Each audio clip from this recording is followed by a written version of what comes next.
ವೀಕ್ಷಕರಿಗೆ ನಮಸ್ಕಾರ. 18ನೇ ಶ್ಲೋಕದಲ್ಲಿ ಅಮ್ಮನ ಮೊಣಕಾಲುಗಳ ಬಗ್ಗೆ ವರ್ಣನೆಯನ್ನು ನೋಡಿದ್ದೀವಿ. ಈಗ ಮೀನಖಂಡಗಳ ವರ್ಣನೆ. 19ನೇ ಶ್ಲೋಕ. ನ ಕದೀದಿತ ಸಂಚನ್ನ ನಮಜ್ಜನತಮೋ ಗುಣ ಪದದ್ವಯ ಪ್ರಭಾಜಾಲ ಪರಾಕೃತ ಸರೋರುಹ. ಕೆಂಪಗಿನ ಆ ರುದ್ರಾಹುಳುಗಳು ಹವಳಗಳನ್ನು ಹುದುಗಿರುವ ಮನ್ಮಥನ ಅಂಬುಗಳ ತೋಣೀರದಂತೆ ಇರುವ ಮೀನಖಂಡಗಳನ್ನು ಹೊಂದಿರುವ ಆ ಮಹಾಮಾತೆ ಶರೀರದ ಭಾರವನ್ನೆಲ್ಲ ಹೊರಬಲ್ಲ ದೃಢವಾದ ಮೀನಖಂಡಗಳನ್ನು ಹೊಂದಿ ಪಾದಗಳು ಕಾಣಿಸದಂತೆ ಆ ಆಭರಣಗಳನ್ನು ಧರಿಸಿ ಪಾದಗಳವರೆಗೂ ಸೀರೆಯ ನೆರೆಗೆ ಬರುವಂತೆ ಹುಟ್ಟು ಆಕೆ ಗೂಢಗುಲ್ಪಗಳಾಗಿ ಕಾಣುತ್ತಾಳೆ. ಕೇಳಿದ್ರಲ್ಲ ವೀಕ್ಷಕರೇ, ಎಷ್ಟು ಚೆನ್ನಾಗಿದೆ. ಆ ಒಂದು ಮೊಣಕಾಲನ್ನು ಆ ರುದ್ರಾಹುಳುಗಳು ಹೇಗೆ ದರ್ಶನ ಇರ್ತವೆ ಈ ಒಂದು ಮಳೆಗಾಲದಲ್ಲಿ.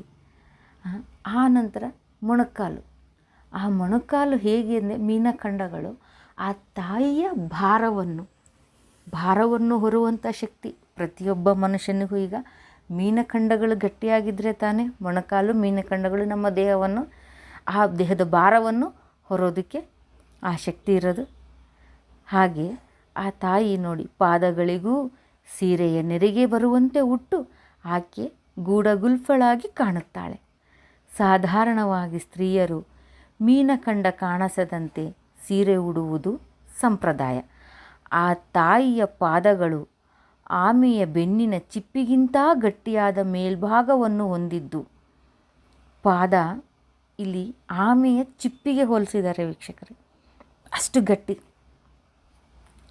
ಆ ಮಹಾಮಾತೆಯ ಪಾದಗಳಿಗೆ ನಮಸ್ಕರಿಸುವ ಭಕ್ತರಿಗೆ ಅತಿ ಮೃದುವಾಗಿ ತೋರುವ ಅವರ ಪಾಪಗಳನ್ನು ಕ್ಷಣ ಮಾತ್ರದಲ್ಲಿ ಹೋಗಲಾಡಿಸುವ ಪಾದಗಳ ಬೆರಳುಗಳಲ್ಲಿನ ನಖಗಳು ಅಂದರೆ ಉಗುರುಗಳು ಹೊಳೆಯುತ್ತಿರುತ್ತವೆ.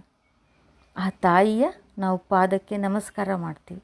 ಅಷ್ಟು ಗಟ್ಟಿಯಾಗಿ ಇದ್ದರೂ ಸಹ ಅವು ಭಕ್ತರ ಅತಿಯಾಗಿ ಮೃದುವಾಗಿರುವ ಕೋರಿಕೆಗಳು ತೋರುವ ಆ ಪಾಪಗಳನ್ನು ಕ್ಷಣ ಮಾತ್ರದಲ್ಲಿ ಹೋಗಲಾಡಿಸುವ ಶಕ್ತಿ ಆ ಬೆರಳಿನ ಉಗುರುಗಳಿಗಿರುತ್ತವೆ.